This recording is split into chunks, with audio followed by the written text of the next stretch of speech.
My name is Bart Wernert and I'm the main researcher of the Moral Lab.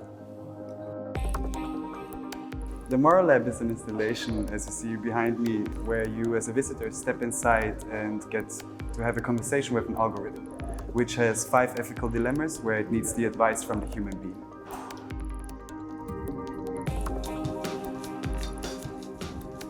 We want to research how people would want machines to behave ethically towards them. So we have built a fake algorithm that's called Main, and she has no idea what ethics is. And we want the visitors basically to program her in ethics. So she challenges you to tell her, instruct her basically what to do in 5 particular ethical situations.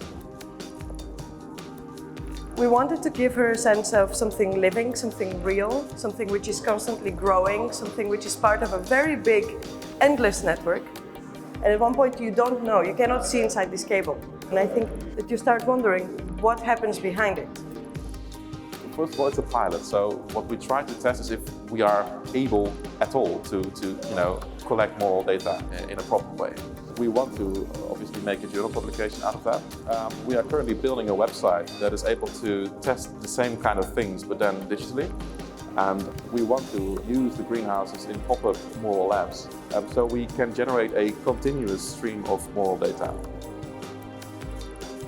I think the outcome of this project is really interesting, especially there are positive reviews, but there are also negative reviews. But the good thing about it is that in this pilot we can now really reshape it and then learn from this experience of being at Dutch Design Week. The question is not if technology can take moral decisions, the question is how technology can take moral decisions. And some are frightened by it, some walk away, some are really intrigued and are very interested, so it kind of triggers something, and that's really a good thing.